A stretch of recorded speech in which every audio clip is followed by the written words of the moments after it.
Any summer holidays kannu call GT Holidays ku pannu. GT Holidays, South India's #1 travel brand.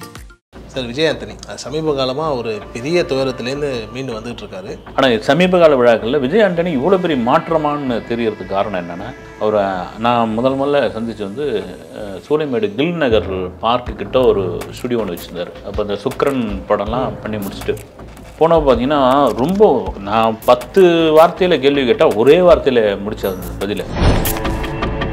ஆனால் ஒரு சைலண்டான ஒரு மனிதர் சமீப கால விழாக்களில் ஒன்று என்னென்னா எனக்கு தோணுது வந்து நீங்கள் சொல்கிற மாதிரி ஒரு பாசிட்டிவ் எனர்ஜி ஒன்று இருந்தது. எல்லா கேள்விக்கும் பதில் சொல்கிறாரு. பழைய விஜய் ஆண்டனி மாதிரி இல்லை, வந்து கொஞ்சம் கான்ட்ரவர்சியாக பேசி கூட மாட்டிக்கிறாரு. அதை தாண்டி ஒரு மனிதமான ஒரு விஷயம், ஒரு சக கலைஞன், ஒரு சக இயக்குனர், ஒரு சக மியூசிக் டைரக்டர், இவருடைய இது நடந்திருக்கு, யாரும் போகல அப்படின் போது அது எவ்வளோ பெரிய ஒரு மனசு பாருங்க, தவறான ஒரு விஷயம். இன்னொரு விஷயம் கூட அவர் சொன்னார் சார், இந்த மாதிரி ஓட்டுக்கு காசு வாங்கிக்கோங்க அப்படின்ற மாதிரி ஒரு விஷயத்த சொன்னார். அது பயங்கரமாக பரபரன்னு பற்றிக்கிட்டு போகுது.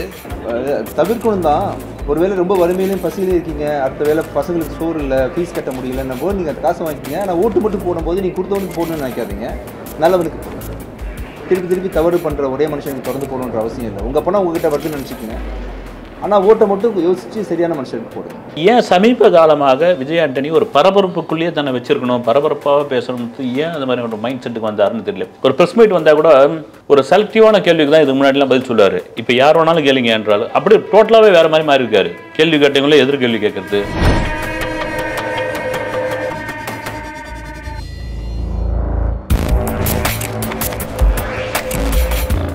ஆகாயம் நேயர்களுக்கு வணக்கம். நான் உங்கள் அஷ்ரஃப். இன்று நம்மோடு இருப்பது செய்தியாளர் திரு செய்யார் பாலு அவர்கள். சார் வணக்கம் சார். வணக்கம் சார். சார் விஜய் ஆண்டனி சமீப காலமாக ஒரு பெரிய துயரத்துலேருந்து மீண்டு வந்துகிட்டு இருக்காரு. அப்படிங்கிறத தாண்டி இப்போ மீடியாவும் சரி எல்லாருமே அவரை போய் அவரோட ஏதாவது ஒன்று பேசும்போது ஒரு தெரப்பி செஷன் மாதிரி அவர்கிட்ட சில கேள்விகள் கேட்குறாங்க. அவரும் அதுக்கேற்ற மாதிரி சில பதில்கள் சொல்கிறாரு. அது நிறைய பேருக்கு வந்து ரொம்ப காமன் மேனுக்கு வந்து பயங்கரமாக கனெக்ட் ஆகுது. ரொம்ப எமோஷ்னலாகவே நிறைய பேர் வந்துட்டு அவரோட கனெக்ட் ஆகிறாங்க சார். இதை எப்படி பார்க்குறீங்க சார்? இல்லை, நான் வந்து சொன்ன மாதிரி ஒரு 1000 பேர் வந்து சொன்னால் கூட அந்த ஆறுதல் வந்து சாத்தியமாகாது. ஆனால் அதுலேருந்து ஒரு பீனிக்ஸ் பறவை மாதிரி மீண்டு வந்து விழாக்களில் கலந்துக்கிறது, பேசுகிறது, தன்னுடைய இன்னொரு மகளை வந்து விழாக்களுக்கு கூட்டின்னு வர்றது, அப்புறமா அது சம்மந்தமாக எதுவும் கேள்வி கேட்காதீங்க பர்சனலாக அப்படின்னு ஒரு விஷயம். அது நாகரிகமாக யாரும் கூட கேட்கல, அதெல்லாம் கூட வந்து. ஆனால் சமீப கால விழாக்களில் விஜய் ஆண்டனி இவ்வளோ பெரிய மாற்றமானு தெரியறதுக்கு காரணம் என்னென்னா, அவரை நான் முதல்ல சந்தித்து வந்து சூளைமேடு கில் நகர் பார்க்கு கிட்ட ஒரு ஸ்டுடியோ ஒன்று வச்சுருந்தார். அப்போ அந்த சுக்ரன் படம்லாம் பண்ணி முடிச்சுட்டு போனப்போ பார்த்தீங்கன்னா ரொம்ப நான் 10 வார்த்தையில் கேள்வி கேட்டால் ஒரே வார்த்தையில் முடித்த அந்த பதிலை. அப்புறம் முடிச்சுட்டு சரி இவ்வளோ தான் பொழுது இவ்வளோ தான் பேசுவார்னு நினச்சிட்டு இருக்கும்போது அப்புறமா அப்புறம் 2வது தடவை அவர் பேசுனதை வச்சு ஒரு இன்டர்வியூ ஒரு வாரப்பத்திரிகையில் எழுதியிருந்தேன். அப்புறம் திரும்ப ஒரு தடவை பேசிட்டு ஏன்னங்க இவ்வளோ தூரம் ரொம்ப ரிசர்வ் டைப்பாக இருக்கீங்களேன்னு. இல்லை சார், என்னை விட ஜாலியான ஆள் யாரும் இருக்க முடியாது. ஆனால் ஒரு கட்டத்தில் ஏதாவது ஒரு இலக்கை நோக்கி போகும்போது அந்த ஜாலியான விஷயங்களை கொண்டு வந்துடக்கூடாது, நம்மளுடைய நோக்கம் அதுதான் இருக்கணும். இப்போ மீடியா முன்னாடி எதையும் வந்து லூஸ் ஸ்டாக் விட்டுறக்கூடாதுன்ட்டு நான் ரொம்ப கவனமாக இருக்கிறேங்க அப்படின்னு. ரொம்ப ஜாக்கிரதையாக இருப்பீங்க பொழுதுன்னா, இல்லை சார் அதில் ரொம்ப கவனமாக இருப்பேன், என் நோக்கம்லாம் அதுதான். ஏன்னா நான் வந்து ஒரு திருநெல்வேலியில் ஒரு சாதாரண ஒரு வீட்டில் அப்பா இல்லாமல் வந்து ஒரு கேள்வி ஞானத்தில் மியூசிக்லாம் கேட்டு இங்கே லயோலா காலேஜில் வந்து படித்து, அப்புறம் இன்றைக்கி இது எத்தனை ஸ்வரம் 7 கட்டியா 8 கட்டியான்னு கூட தெரியாது, ஒரு பிரபல மியூசிக் ரெக்கார்டிங் ஸ்டுடியோவில் டீ கொடுக்குற பையனாக சேர்ந்து அங்கே என்னென்னலாம் பண்ணுறாங்க அப்படின்ட்டு வெறும் கண்ணில் மட்டும் பார்த்து, இப்போ ஒரு சின்ன பேப்பரில் என்னென்ன பண்ணுறாங்க, இது எந்த மாதிரியான ஒளி வர்றதுக்கு இது ஒரு பெரிய திறமை, இதையெல்லாம் தெரிஞ்சுக்கிட்டு அதுக்கப்புறம் வந்து ஒரு பெரிய மாஸ்டர்கிட்ட போயிட்டு முறைப்படி அது தெரிஞ்சுக்கிட்டு, ஆனால் வந்து நான் முறைப்படியான சங்கீதம் எனக்கு எதுவுமே தெரியாது, என்னுடைய படங்கள்லாம் ஹிட் ஆகிக்கிட்டே வந்தது அப்படின்னாப்புல. இது சொல்கிறதுக்கும் ஒரு பெரிய தைரியம் வேணும். சினிமாவில் வந்து அடித்து தள்ளுறதுக்கு தான் உண்டு இல்லை. தியாகராஜ இவர் கீர்த்தனைகள் பாடினார்ல, அவர் எங்கள் தாத்தாவுக்கு சொல்லி கொடுத்தாரு, அவர் வழியாக நான் வந்தோம் அப்படின்ற ரேஞ்சில் அடிச்சு விட்ற மத்தியில் நான் இப்படி தாங்க வந்தேன். நான் ஒரு ஆஃபீஸ் பாயாக டீ கொடுத்தேங்க, நான் வந்து பார்த்து தெரிஞ்சுக்கிடுங்க, என் போடுறதெல்லாம் மியூசிக் கிடையாது, தெரியும் எனக்கு என்ன ஆகுன்னே புரியாது, அது மீறி ஹிட் ஆகுது அப்படின்னா அந்த பல்ஸை நான் தெரிஞ்சுக்கிட்டேன் அப்படின்னு. விஜயானுடைய வளர்ச்சியெல்லாம் நமக்கு தெரிய ஆரம்பிச்சு. அவரே கூட இன்னொரு இன்டர்வியூவில் சொல்லியிருந்தார் வந்து, ஏங்க நீங்கள் நடிகை ஆகணும்னு முடிவு பண்ணீங்க அப்படின்னு. அதுக்கு முன்னாடி நான் ப்ரொடியூசர் ஆகிட்டேன். ஏன்னா இந்த திறமை இதை வச்சுட்டு இவ்வளோ காலம் தான் என்னால் வண்டி ஓட்ட முடியும், அதுக்குள்ளே நம்ம அடுத்த விஷயத்துக்கு அப்டேட் ஆகணும். அது காரணம் என்னன்னா, நான் ரொம்ப போராடி இந்த இடத்துக்கு வந்தவன். நான் போராடி வந்தது எனக்கு ஒவ்வொரு இலக்கும் ஒவ்வொரு மாதிரியான விஷயம், அது அடைஞ்சே தீரணுன்ற ஒரு விஷயம் இருக்குது. அதுவும் நேர்மையான வழியில் நான் போகணும்னு ஆசைப்படுவேன். எல்லாருக்கும் ஏற்பட்ட அனுபவம் தான். ஏவிஎம் ஸ்டுடியோ இன்றைக்கி வந்து அது பாதி கட்டடமாகிடுச்சு. ஒரு காலகட்டத்தில் ஏவிஎம் ஸ்டுடியோக்குள்ளே நீங்களாம் அவ்வளோ சீக்கிரம் போயிடவே முடியாது யாரும். ஒரு மீடியாவே பார்த்தீங்கன்னா எனக்குலாம் நிறையா வந்து படையப்பா சமயத்தில் செட்டு போட்டு வச்சுருந்தாங்க அந்த வீடு. ஒரு 3-4 செக்யூரிட்டி தாண்டி தான் நீங்கள் போக வேண்டியது ஒரு மீடியாவுக்குள்ளே இருந்தாலே வந்து. இதுக்கும் ஏவிஎம் போயிட்டு வந்த ஆட்களே இருந்தால் கூட சார் இல்லை சார் இப்போ அனுமதிக்க மாட்டாங்க, ஒரு பெரிய செட்டு போட்டிருக்காங்க, அது வெளியே எங்கேயாவது யாரும் ஸ்டில் கேமரா கூட எடுத்துமோ இப்போ மாதிரி மொபைல்லாம் கூட கிடையாது. ஒரு கண் வழியாக பார்த்து அது அச்சு வழியாக ஏற்றிட்டு போகிறாங்க. செட்டு இப்படி இருந்தது அப்படி இருந்தது அந்த அளவுக்கு ரொம்ப ஜாக்கிரதையாக அந்த காலகட்டங்களில் இவருக்கும் அந்த மாதிரியான ஏவிஎம்மில் உள்ளே போக முடியாத ஒரு நிலைமை வந்தப்போ அதில் ஒரு பகுதியை வந்து விலை கொடுத்து வாங்கியிருக்காரு. அதுதாங்க ஒரு மனிதனுடைய அந்த எய்ம்னு ஒன்று இருக்கு இல்லைங்களா, ஒரு ஒரு இலக்கு இதுதான். வச்சிருக்காரா இல்லையான்னு தெரியல வந்து. ஏவிஎம் ஃபிளாட்ஸ்ல இவரும் ஒன்று வச்சு ஏவிஎம் ஃபிளாட்ஸ்ல இல்லை, ஏவிஎம் உள்ள நுழையும் ஒரு இடமே ஒரு 1/4 கிரவுண்டோ அல்லது வந்து 500 ஸ்கொயர் ஃபீட்லேயே ஏதோ ஒரு ரெக்கார்டிங் இதுவே போட்டு வச்சு சொந்தமாக இவர் வாங்கிட்டாரு. அதெல்லாம் ஒரு உதாரணத்துக்கு சொல்ல வரேன் நான். அதை தாண்டி வந்து ரொம்ப ஒரு கஷ்டப்படுற படைப்பாளிகள், திறமையான ஆட்களை முன்னுக்கு கொண்டு வர்றது, இதெல்லாம் நிறைய செய்யக்கூடிய. நம்ம இதுலேயே கூட ஒரு இன்டர்வியூவில் கூட சொல்லியிருந்தேன், திரும்ப சொல்கிறதுல ஒன்றும் தப்பு இல்லை, தெரிஞ்சுக்கிட்டோம். வந்து ஒரு கவிஞர் அவர் வந்து ஒரு ஃபாஸ்ட் ஃபுட் கடை வச்சுருந்தாப்புல, நம்ம பத்திரிகை நண்பர்லாம் தெரியும். அவருக்கு பாட்டு எழுதணும் அப்படின்னு ஒரு ஆசை, போராடிட்டு இருக்காப்புல. இப்போ நானும் இன்னும் 2-3 பத்திரிகை நண்பர்லாம் விஜய் ஆண்டனி கிட்ட போய் சொல்லும்போது, சரி சார் வர சொல்லுங்க அப்படின்றாப்புல. அப்புறம் அப்போ சொன்னோம், அவர் என்ன பண்ணார், சும்மா வெறுங்கையோடு போகக்கூடாதுன்ட்டு ஒரு ஃபாஸ்ட் ஃபுட் கடை ஒரு சிக்கனில் ஏதோ ஒரு ஐட்டம் ஒன்று செஞ்சு கொண்டு போகிறாரு. கொண்டு போய் அவர் ஓகேங்களா அப்படிங்களான்ட்டு சாப்பிட்டு விட்டு முடிச்சுட்டு அது என்ன தந்தகாரம் ஒன்று கொடுக்குறாரு. அதுக்கு எழுதி காமிக்கிறாப்புல. காமிச்சு பார்த்துட்டு சரி ஒரு 2 டேஸ் கழிச்சு உங்களுக்கு சொல்கிறேன் வாங்க நீங்கள் அப்படின்னாரு. ஒரு 2 நாள் கழிச்சு வராப்புல. வந்தோடனே அவர் ப்ராக்டிக்கலாக உங்களுக்கு வாய்ப்பு கொடுக்குறேன், இல்லை நீங்கள் தப்பாக எழுதுனா அதெல்லாம் பேசலை.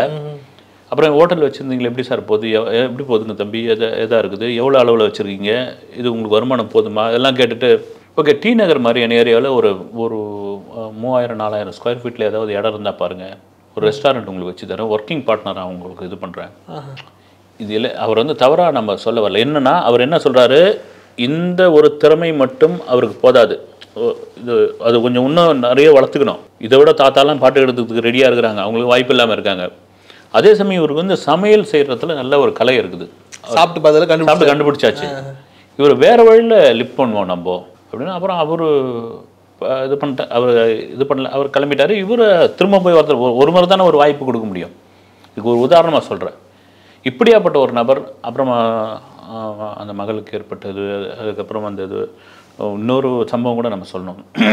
அவருடைய ஒரு படம், எந்த படம் தெரியல, ஒரு பத்திரிகையாளர் ஒரு விமர்சனம் எழுதுறாரு, வந்து டேரிங்காக எழுதுறாரு, இந்த இடத்துல தப்பு இதெல்லாம் இது உண்டு. பத்திரிகையாளரை கூப்பிட்டு அடுத்த படத்தில் டிஸ்கஷனில் உட்கார வைக்கிறார். உட்காருங்க சார் நீங்கன்றாரு. ஏன்னா உங்கள் எழுதுனது ரொம்ப பிடிச்சிருக்குதுன்னு சொல்லி அவருடைய படங்களில் நடிக்கிறதுக்கு வாய்ப்பு கொடுத்தாரு. ஆனால் ஒரு சைலண்டான ஒரு மனிதர் சமீப கால விழாக்களில் ஒன்று என்னன்னா எனக்கு தோணுது வந்து நீங்கள் சொல்கிற மாதிரி ஒரு பாசிட்டிவ் எனர்ஜி ஒன்று இருந்தது. எல்லா கேள்விக்கும் பதில் சொல்கிறாரு. பழைய விஜய் ஆண்டனி மாதிரி இல்லை, வந்து கொஞ்சம் கான்ட்ரவர்சியாக பேசி கூட மாட்டிக்கிறார் மீன் வந்து ரைட்டு ஓகே பண்ணுவோம் அப்படின்ற விஷயம் ஆயிடுச்சு. அதுக்கு சமீபத்திய உதாரணம் ரோமியோ படத்தினுடைய ஒரு ப்ரெஸ் மீட்டில் ஒரு ஆணும் பெண்ணும் சேர்ந்து சரக்கடிக்கலாமா அப்படின்ற ஒரு கேள்வியை பத்திரிகையாளர் வைக்கிறாங்க. அதில் என்ன தவறுங்க, அதோட விட்டா பரவாயில்ல, ஜீசஸ் கூட பழரசம் குடிச்சிருக்காரு அப்படின்ற ஒரு இடத்துல வந்து தான் போட்டு இது பண்ணி ஆரம்பிச்சது. அவர் வேறு எந்த நோக்கத்திலும் சொல்லலை. அது ஒரு பெரிய கான்ட்ரவர்சி ஆகி அதுக்கு ஒரு விளக்கம்லாம் கொடுத்து முடிஞ்சிச்சு. வந்து இப்போவும் பார்த்தீங்கன்னா திரும்பவும் வந்து நான் பழைய விஜய் ஆண்டனி கிடையாதுன்னு என்ன மாற்றம் அவருக்கு நடந்தது, ஏன் ஒரு இயல்பான ஒரு மனிதராக மாறிட்டாரா அப்படின்னு குறிப்பான ஒரு விஷயம் நான் கூட சரியாக கவனிக்கல. நீங்கள் சொன்ன பிறகு தான் எனக்கு அதுக்கப்புறம் ஒரு வீடியோ பார்த்தேன், செருப்பு போடாமல் நடந்துக்கிட்டு இருக்கு. இதெல்லாம் வந்து ஏன் நிச்சயமாக இது எனக்கு தெரிஞ்சு சில பேர்லாம் கூட சொன்னாங்க, இந்த படத்தை ஓட வைக்கிறதுக்காக இல்லை இந்த படத்தின் மேலே ஒரு அட்டென்ஷன் க்ரியேட் பண்ணுறதுக்காக, இந்த படத்தின் மேலே ஒரு பப்ளிசிட்டி உருவாகிறதுக்காக விஜய் ஆண்டனி இப்படிலாம் பேசுகிறாருன்னு.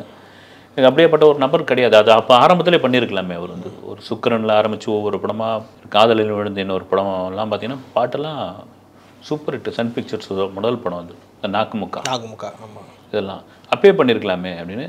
ஏன் இந்த மாற்றம் அப்படின்னு தான் ஒரு பெரிய கேள்வியாக இருக்குது. சொல்லப்போனால் அவர் வந்துட்டு அந்த ஷூ செருப்புலாம் போடாத போது தெலுங்குல வந்து ஒரு இன்டர்வியூவில் அந்த ஆங்கரும் சேர்த்து கழட்டிடுறாரு. நீங்கள் பண்ணுறது எனக்கு ரொம்ப என்ன காரணம்னு தெரியல, நீங்கள் பண்ணுறீங்க, உங்களுக்கு ரெஸ்பெக்ட் கொடுக்குற விதமாக நானும் கழட்டிறேன்னு சொல்லி அவர் அந்த இப்போ இன்டர்வியூலேயே அந்த ஷூவை கழட்டி வச்சுட்டு இவங்க 2 பேரும் பேசுகிற மாதிரியான ஒரு காட்சி. அது பார்க்கும்போது ரொம்ப ஒரு பண்பாகவும் ஒரு நெகிழ்ச்சியாகவும் இருந்தது சார் அந்த விஷயமே. உண்மைதான். வந்து உங்களுக்கு நீங்கள் தெலுங்குன்னு சொன்னோடனே இப்போ இருக்கிற முதல்வர் இவர் ஜெகன்மோகன் ரெட்டி ஒரு விழாவுக்கு, ஒரு திருமண விழாவுக்கு போவார். போயிட்டு திடீர்னு பார்த்தீங்கன்னா ஒரு ஸ்டேஜ் ஏறிடுவார். ஏறின பிறகு திபுன்னு அந்த ஸ்டெப்லேருந்து ஒரு 3 அடி இறங்கி தான் போட்டு அந்த ஷூவை கழட்டிட்டு அந்த மணமக்களை வாழ்த்துறதுக்கு போனப்போ செக்யூரிட்டிங்கெலாம் இதுவாகிடுவாங்க. அது மடமடன்னு அவங்களெலாம் கழட்ட ஆரம்பிச்சு அப்புறம் நிற்க சொல்லிவிடுவார். நான் தான் அங்கே மேலே போகணும், நீங்கள் கழட்டாதீங்க, உங்களுக்கு நீங்கள் செக்யூரிட்டி நீங்கள் போட்டுன்னு தான் இருக்கணும், நான் போயிட்டு அட்டன் பண்ணிட்டு வரேன். இந்த பண்பு தான் வந்து நீங்கள் சொன்ன பிறகு தெரிய ஆரம்பிக்குது பாருங்கள். வந்து ஏன்னா தெலுங்கில் ஒரு பெரிய ஆடியன்ஸ் வந்து விஜய் ஆண்டனிக்கு உண்டு. அதுக்கு முழுக்க காரணம் பிச்சைக்காரன் படம் போய் அந்த ஆடியன்ஸ் கிட்ட ஒரு இங்கே எப்படி ஒரு பெரிய தாக்கத்தை உண்டாக்கலாம், அதை விட 3 மடங்கு தாக்கத்தை அது உண்டாக்கி அங்கேயும் இண்டஸ்ட்ரியிலே வந்து யாரையா அது இப்படியாப்பட்ட ஆளுக்கு இங்கே ஒரு பெரிய வரவேற்புன்னு தெரிய ஆரம்பிச்சது. நீங்கள் சொன்னோடனே அந்த பிச்சைக்காரன் படத்தினுடைய வெளிப்பாடு அதில் அந்த கேரக்டர் பெரிய பலமாக இருந்தது. அந்த மீடியா நபர் அதுக்காக கூட கட்டிருப்பாருன்னு நிச்சயமாக எனக்கு இப்போ பேசும்போது ஒன்று ஞாபகம் வருது சார்.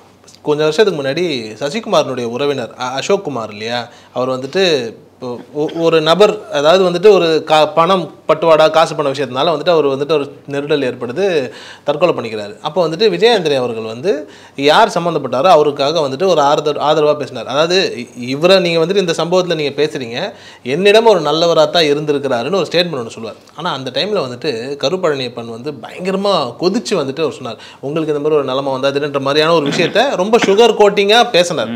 அப்படி பேசின ஒரு மனிதர், அதாவது விஜய் ஆண்டனியை வந்துட்டு அந்தளவுக்கு அவர் பேசினார். சில வருடங்கள் கழித்து வந்துட்டு அவர் குடும்பத்தில் வந்துட்டு இப்படி ஒரு சம்பவம் நடக்குது. இப்படி நடக்கும்போது நான் பார்த்தேன், யாரை பற்றி விஜய் ஆண்டனி அந்த டைமில் சொன்னார்ல, அவர் தான் கூட நின்று எல்லா ஹெல்ப்பும் பண்ணார். எல்லாமே ரொம்ப வந்துட்டு அந்த நபர் தான் வந்து என்னென்ன விஷயங்கள் பண்ணணுமோ எல்லாத்தையும் பண்ணி கொடுக்குறாரு. இந்த தரப்புல இருந்து அதாவது சசிகுமாராக இருக்கட்டும், கருப்பழனியப்பனாக இருக்கட்டும், யாருமே அந்த இடத்துக்கு திருப்பி போய் ஒரு ஆறுதல் சொன்ன மாதிரியான ஒரு நிலையே இல்லை. இது ரெண்டுத்தையும் நீங்கள் எப்படி சார் பார்க்குறீங்க? இல்லை, இதுதான் சினிமாவுடையது சார். வந்து அவர் வந்து இப்போது உண்மையிலே அந்த டைமில் சசிகுமார் அவர் வீட்டில் ஒரு ஃபைனான்சியர், அந்த ஃபைனான்சியர் வந்து ஒரு கந்து வட்டி வாங்கி ஒரு பெரிய டார்ச்சரை உண்டாக்கி அந்த ஒரு உயிரிழப்பு ஏற்படுது. எல்லாரும் கொந்தளிச்சிட்டாங்க இண்டஸ்ட்ரியில், மீடியாக்கள் உட்பட. அவர் எப்படியாப்பட்ட நபர்கள்லாம் கூட தொடர்ச்சியாக வந்து இன்டர்வியூலாம் கொடுக்க ஆரம்பித்தாங்க. வார பத்திரிகை, புலனாய்வு பத்திரிகைலாம் எழுத ஆரம்பித்தாங்க. அதுக்கு மாற்றாக இவருடைய பேட்டி வந்தப்போ எல்லாருக்குமே ஒரு கோவம் வந்தது. கோவம் வந்தப்போ அப்புறம் கூட சொல்லியிருந்தார், இவர் வந்து பினாமீன், யார் விஜய் ஆண்டனி பினாமின்னாங்க. அப்புறம் அவர் ஏதோ ஒரு கட்டத்துக்கு வந்து வாங்கியிருக்காரு, காசு வாங்கியிருக்கிறாரு, இல்லை ஃபைனான்ஸ் வாங்கியிருக்காரு, இல்லை அவருடைய பார்வையில் அவர் கரெக்டாக தாங்க இருக்கிறார் ஒரு தொழில் அப்படின்ற நோக்கத்தை சொல்லியிருந்தாரோ தெரியல. வந்து நீங்கள் சொன்ன மாதிரி இதெல்லாம் வந்து சினிமாவில் வந்து ஒரு ஒரு ஒரு ஒரு சண்டை வர்றது, அப்புறம் வந்து சமாதானமாகிறது, இதெல்லாம் அந்தந்த சமயத்தில் மாறி போயிடும். நீங்கள் வந்து பொதுவாக ஊர்களில் வந்து பங்காளி சண்டைக்கு போகக்கூடாதுன்னு, அதே போல் தான் சினிமாக்கார சண்டைக்கும் போகக்கூடாது. நீங்கள் பங்காளி சண்டைக்கு ஒரு சித்தப்பா பெரியப்பா மக்கள் வந்து அண்ணன் தம்பிங்க சண்டை இதெல்லாம் போனீங்கன்னா பஞ்சாயத்து பண்ண போனவன் தான் மாட்டிப்பான், 2 பேரும் ஒன்றா சேர்ந்துருவானுங்க. அதுக்கப்புறம் சினிமாவிலும் அப்படி தான். மிக அழகாக வந்து சொன்னது ஒரு இன்டர்வியூவில் கே பாலச்சந்திரன் சார், என்னால் மறக்கவே முடியாது. சினிமாக்காரன் சண்டை போடக்கூடாது, அடுத்த நாள் ஒரே காரில் போக வேண்டியதாக இருக்கும், அதுதான் உண்மை. ஆனால் இந்த சண்டை இது ஒரு கருத்து சொன்னது, அந்த கருத்துக்கு நீங்கள் எதிர்கருத்தாக இருந்து சொல்லியாச்சு. நீங்கள் கருப்பண்ணி அப்படிலேருந்து எல்லோரும் நீங்கள் சொன்ன மாதிரி சுகர் கோட்டட் மாதிரியா இல்லை டேரிங்காவோ சொல்லிட்டீங்க, ரைட்டு. ஆனால் இப்படி ஒரு சம்பவம் நடந்திருக்குது. விஜய் ஆண்டனி வந்து ஒரு என்ன சொல்கிறது, ஒரு ஹைடெக் நபரும் ஒன்றும் கிடையாது. நீங்களாம் வந்து ஒரு இதுவாக இருக்கும்பொழுது சாமான் எல்லாருக்கும் வந்து இறங்கி வந்து பண்ணக்கூடியவர், வந்து மியூசிக் பண்ணி யார் கேட்டாலும் மியூசிக் பண்ணி தரது வேண்டியது, எல்லாருக்கிட்டையும் கதை கேட்கக்கூடியவர். குறிப்பாக வந்து நல்ல கதை இருக்குது அப்படின்னு சொன்னால் அதை கேட்டு ரிசீவ் பண்ணிக்கக்கூடியவர், வந்து அவங்களுக்கு வேறு ஒரு இடத்துல வாய்ப்பு வாங்கி கொடுப்பார். அதை தாண்டி ஒரு மனிதமான ஒரு விஷயம், ஒரு சக கலைஞன், ஒரு சக இயக்குனர், ஒரு சக மியூசிக் டைரக்டர், இவருடைய இது நடந்திருக்கு, யாரும் போகல அப்படின் போது அது எவ்வளோ பெரிய ஒரு ஒரு மனசு பாருங்கள். அது தவறான ஒரு விஷயம். அது இன்னொரு விஷயம் கூட அவர் சொன்னார் சார், இந்த மாதிரி ஓட்டுக்கு காசு வாங்கிக்கோங்க அப்படின்ற மாதிரி ஒரு விஷயத்த சொன்னார். அது பயங்கரமாக பரபரன்னு பற்றிக்கிட்டு போகுது. அது எந்த நோக்கத்தில் சொன்னார்னு தெரியல. வந்து ஒரு ஓட்டுக்கு காசு வாங்கிக்கிங்க அப்படின்னு, அது எப்படி சொன்னாலும் ஓட்டுக்கு காசு வாங்கிங்க, யார் உங்களுக்கு விருப்பப்பட்டவங்கள ஓட்டு போட்டுங்கன்னு சொன்னாரான்னு. ஓட்டுக்கு காசு வாங்க வேண்டாம், வாங்கக்கூடாது அப்படின்றத வந்து சமீப காலமாக ரொம்ப ஒரு தன்மானம் மிக்க ஒரு விஷயமாக பேசிட்டு வருது. ஒருத்தர் கூட ஒரு கால்குலேட் பண்ணி போட்டிருந்தார், ஒரு 500 ரூபா ஒரு ஓட்டுக்கு கொடுக்குறீங்க, 5 வருடம் ஆளப் போகிறார்கள். அப்போ 5 வருஷத்தில் அந்த 500 ரூபாயை வந்து டிவைட் பண்ணி எவ்வளோ, ஏதோ 0.027 பைசாவோ என்ன வருது. இந்த இதுக்காக போய் நீங்கள் வந்து ஒரு 5 வருஷத்தை அடமானம் வச்சுங்க, இதுக்காக போய் நீங்கள் ஒரு 5 வருஷத்தை அடமானம் வச்சுங்க அப்படின்ற மாதிரியான ஒரு கேள்வி சமீப காலமாக பொதுமக்கள்கிட்ட, அதுவும் வந்து இளைஞர்களிடம் வந்து ஒரு பெரிய விழிப்புணர்வு ஏற்பட்டுருக்கு. வந்து ஓட்டுக்கு காசு வாங்கக்கூடாது, நம்முடைய முடிவை நாமே அடிமையாகணும். நீங்கள் வந்து அந்த மனநிலை தானே வந்துடும் உங்களுக்கு. நான் பொதுவாகவே சொல்கிறேன், ஒரு அரசியல்வாதி ஊழல் பண்ணுறாங்க, ஒரு அரசியல்வாதி வந்து ஒரு விஷயத்தை தைரியமாக பண்ணானே, ஓட்டுக்கு காசு வாங்கினா தான் ஏன் நீ வந்து உள்ளாட்சி தேர்தல் நடக்கும்போதெல்லாம் வந்து தோற்று போன கவுன்சிலர் வந்து குறிப்பிட்ட ஏரியாவில் ஓட்டு காசு வாங்கிட்டு ஓட்டு போடலன்னு கண்டுபிடிச்சிட்டு என் காசை கொடுக்குறீங்களா இல்லையா ஒரு ஒரு ஒரு அண்டா மாதிரி வச்சுட்டு நாளைக்கு ஈவினிங்குள்ளே எவன் காசு வாங்கினீங்கன்னா அவன் அத்தனை பேரும் வந்து என் காசை திருப்பி கொடுத்து தோற்று போன ஆள் கொடுத்தோம் இல்லைன்னா உங்கள் மான மரியாதை வந்து காற்றுல ஓடி போயிடும். நடந்த சம்பவங்கள்லாம் இருக்குது கிராமத்தில். இது எல்லாம் மாறிக்கிட்டு வர அந்த நேரத்தில் விஜய் ஆண்டனி ஏன் இப்படி சொல்லணும் அப்படின்ற விஷயம் தங்களை வந்து முழுமையாக எடுத்து போய் அடமானம் வைக்கிற ஒரு விஷயத்தை வந்து இவர் ஏன் எந்த நோக்கத்தில் சொன்னார்? யாருக்கு வேணாலும் ஓட்டு போடுங்க அப்படின்ற ரைட்டு கொடுத்துட்டு வாங்கிட்ட பிறகு அந்த இடத்துல நீங்கள் வந்து இதுவாக மாறிடுறீங்களே. நீங்கள் ஒரு காசை வாங்கிட்ட பிறகு ஒன்று தோத்தவனாக இருந்தால் கடுப்பாயிடுறான், இதான் வாங்கினேன் இல்லையான்னு. ஜெயிச்சவனாக இருந்தால் அடிமையாயிடுறீங்க.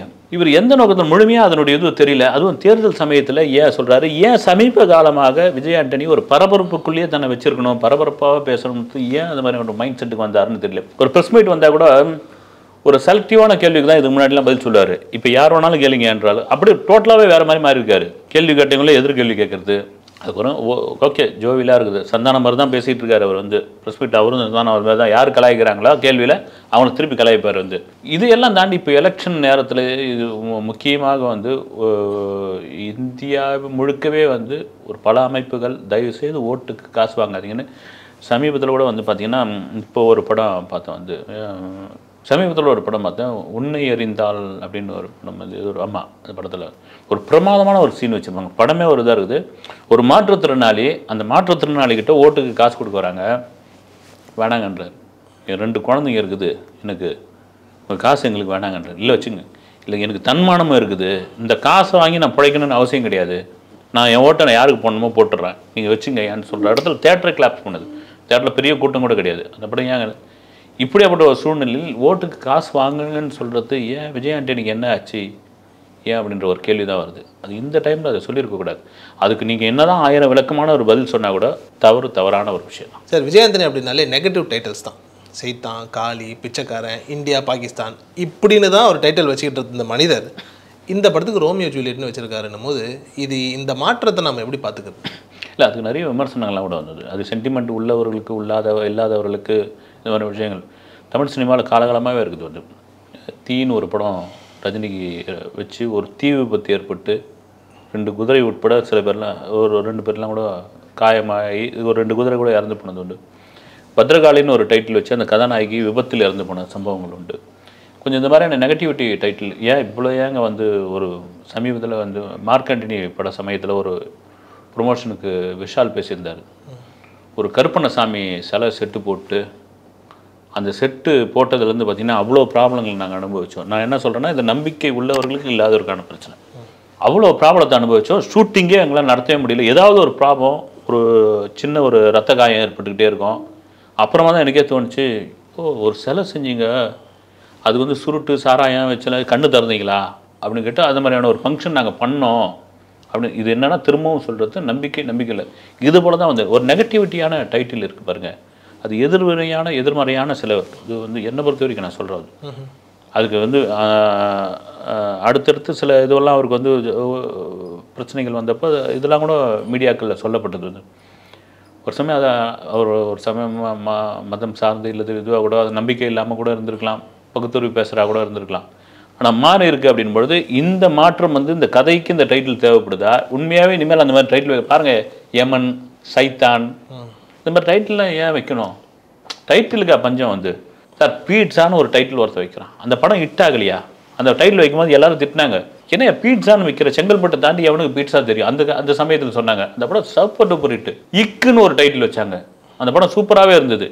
டைட்டில் ஒரு பெரிய விஷயமே கிடையாது பொதுவாக பொறுத்தா. அதே சமயம் பார்த்தீங்கன்னா இப்படி தான் டைட்டில் வைக்கணும்னு என்ன இதுவாண்ணா நெகட்டிவாக வந்து குருமா மனநிலை தானே சார். சினிமா சார்ந்த விஷயம் மக்களுடைய இதுவெல்லாம் வந்து ருதுவை பொறுத்து தானே. வந்து இன்றைக்கி சிங்கிள் ஸ்க்ரீன்ஸ்லாம் ஏன் கூட்டம் வரமாட்டேங்குது அப்படின்னா, அவனுக்கு போய் ஒரு காலத்தில் வந்து சினிமாவை தவிர வேறு இல்லாத மூத்திர வாடை அடித்தா கூட போய் படம் பார்த்துட்டு இருந்தான்.